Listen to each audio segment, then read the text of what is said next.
खिड़की के सामने अशोक की झांकती टहनी पर छोटा सा आशियाना बना रखा था उसने। जितनी छोटी वह खुद थी, उसके अनुपात से बीते भर का उसका घर। मालती जब जब शुद्ध हवा के लिए खिड़की पर आती, उसे देखे बिना वापस नहीं जाती थी। वह थी ही इतनी खूबसूरत, चिकनी चमकती पीठ जहाँ खत्म होती वहीं से पूछ शुरू। भूरे छोटे परों पर दो चार नीले परों का आवरण चढ़ा था। यहाँ नीला आवरण उसे दूसरी चिड़ियों से अलग करता था। उस छोटी सी मादा को भी अपनी सबसे खूबसूरत चीज़ पर अभिमान तो ज़रूर ही था। खाली समय में चोंच से नीले परों को साफ करती, अपनी हल्की पीलापन लिए भूरी आंखों से चारों ओर का जायजा लेती कि उसके सुंदर रूप को कोई निहार भी रहा है या नहीं। उस छोटी नन्ही चिड़िया के परों के कारण मालती ने उसका नाम नीलोफर रख दिया था। मम्मी, नीलोफर ने शायद अंडे दिए हैं। वह उस घोंसले से हट ही नहीं रही है। मालती की 24 साल की बेटी नीलू ने उसी खिड़की के पास से मालती को आवाज़ दी। मुझे भी ऐसा लगता है, इसलिए इतनी मेहनत करके घर बनाया है उसने, कहती हुई मालती भी खिड़की के बाहर झांकने लगी। नीलू को बाहर टकटकी बांधे देखकर मालती नीलू के बालों पर उंगलियों से कंघी करने लगी। आपने इस चिड़िया का नाम नीलोफर क्यों रखा मम्मी? नीलू अभी भी उस छोटी चिड़िया में गुम थी। उसके नीले पर कितने प्यारे हैं, बस इसलिए वह नीलोफर हो गई। मालती ने मुस्कुराते हुए कहा, मेरा नाम नीलू क्यों रखा? नीले ने अगला सवाल किया। इसलिए कि तुम्हारी नीली आंखें झील सी पारदर्शी हैं। तुम्हारे मन की बात आंखें कह देती हैं, तो तुम नीलू हो, मालती ने कहा और फिर नीलू की व्हील चेयर को धकेल कर बैठक की ओर ले गई। नीलू ने रिमोट से टेलीविज़न चालू किया और कुछ पंजाबी डांस वाले गानों का मजा लेने लगी। किसी त्योहार का दृश्य था और रंग बिरंगी पोशाकें पहने लड़कियां ढोल की थाप पर झूम झूम कर नाच रही थी। मालती ने कनखियों से नीलू को देखा। वह तन्मय होकर गाना गा रही थी और कमर के ऊपर के शरीर को नाचने की मुद्रा में ढालने में लगी थी। उसे गाने के बोल और नृत्य की मुद्राओं में तल्लीन देखकर मालती उसके बचपन में खो गई। मम्मी, मुझे क्लासिकल डांस नहीं सीखना है, मुझे तो डांस वाले फिल्मी गाने पसंद हैं। 7 साल की नीलू ने जिद करके बॉलीवुड गानों पर नाचना शुरू किया था। क्या है मम्मी, यह दिन भर बंदरिया की तरह उछल कूद मचाती रहती है, आईने के सामने मटकती रहती है, और कोई काम नहीं है क्या इसे? नीलू से 4 साल बड़ा शुभम जलाता रहता। आप भी नाचो ना, आपको तो आता ही नहीं, कहती नीलू उसे चिढ़ाती। मैं पंख लगाकर उड़ता गया और नीलू 9 साल की हो गई। कल सुबह बस से शुभम की स्कूल पिकनिक जा रही थी। हम उसे स्कूल बस तक छोड़ आएंगे, मालती ने अपने पति से कहा। मैं भी जाऊंगी भैया को छोड़ने, नीलू ने रात को ही कह दिया था। सुबह सब कार से शुभम को स्कूल बस तक छोड़कर वापस आ रहे थे। पापा रुको ना, हम वहाँ रुककर कुछ खाते हैं। मेरी फ्रेंड्स कहती हैं कि सुबह यहाँ बड़ा पाव, इडली डोसा और सैंडविच बहुत अच्छे मिलते हैं। स्कूल के रास्ते पर एक छोटे से रेस्टोरेंट के आगे नीलू ने कहा। सब अभी उतर ही रहे थे कि नीलू दौड़कर सड़क पार करने लगी। नीलू बेटा रुको, मालती की आवाज़ बाजू से गुजरती कार के ब्रेक मारने में दब गई। मिनटों में पासा पलट गया था। लहूलुहान नीलू अस्पताल में बेहोश पड़ी थी। तब से आज तक कभी खड़ी नहीं हो पाई। खेलता कूदता दौड़ता नाचता बचपन कमर के नीचे से शांत हो गया। व्हील चेयर में उसकी दुनिया समा गई थी। मम्मी, भैया को आज वीडियो कॉल करेंगे तो मुझे उससे एक बैग मंगवाना है। नीलू की आवाज़ से चौंक कर मालती वर्तमान में आ गई थी। हाँ, आज करते हैं शुभम को कॉल। अमेरिका में जॉब कर रहे बेटे शुभम के बारे में बात हो रही थी।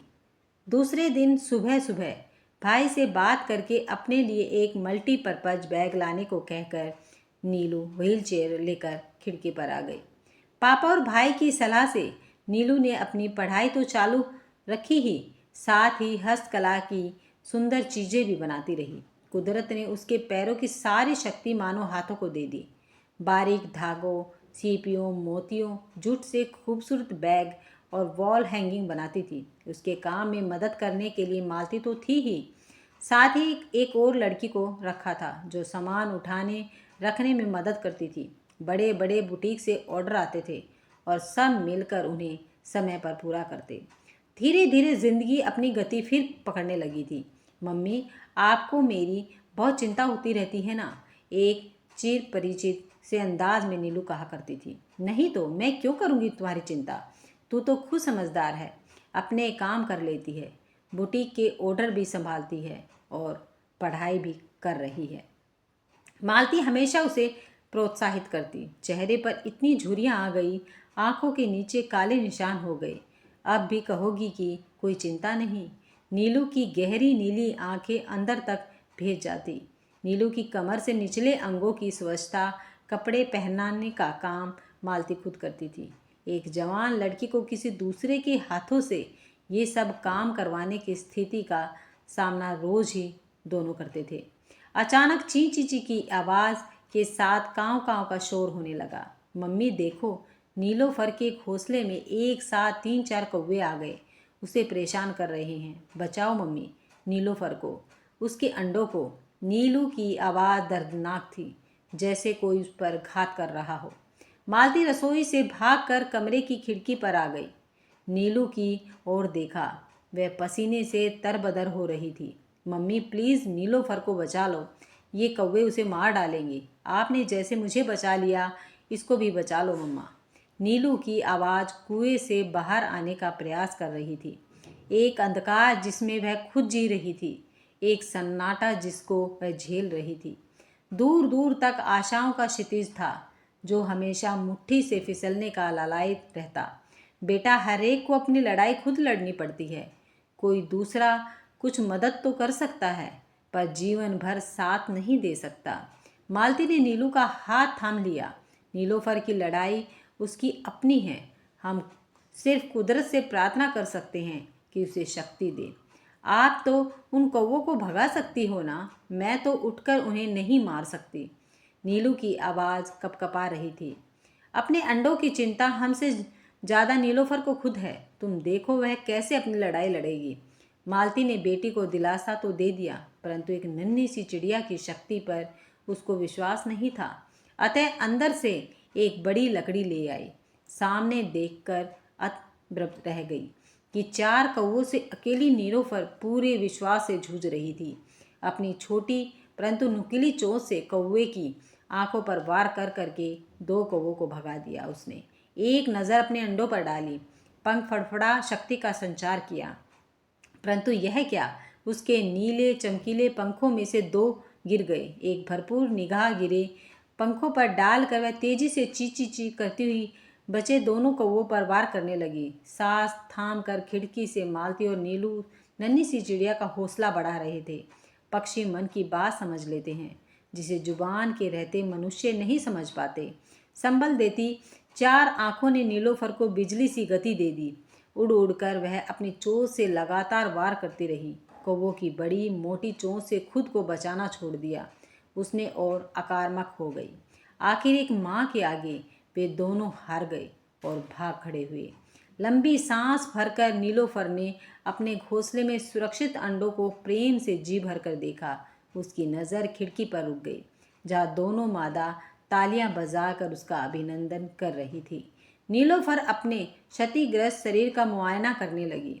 जगह जगह कौवों की चोंच से घाव हो गए थे। उसके चमकीले नीले पंख अब शरीर छोड़कर नीचे गिर गए थे। उसकी आंखों में एक बंदू सी चमकने लगी। नीलोफर, तुम दुनिया की सबसे खूबसूरत चिड़िया हो। तुम्हें पीले पंखों की ज़रूरत ही नहीं है। आज तुम्हारी खूबसूरती को मैंने महसूस किया है। नीलू की बात उसके छोटे से पंछी ने कितनी समझी पता नहीं, पर खुशी से चिचियाने लगी। नीलू ने घूमकर मालती की ओर देखा। मम्मी के दमकते चेहरे पर आज कोई झूरी आंखों के नीचे कोई कालापन नहीं दिखाई दिया था। अगर आपको ये कहानी पसंद आई है तो वीडियो को लाइक, शेयर और सब्सक्राइब करना मत भूलिएगा। मिलते हैं नेक्स्ट वीडियो में। तब तक खुश रहें, मस्त रहें और स्वस्थ रहें।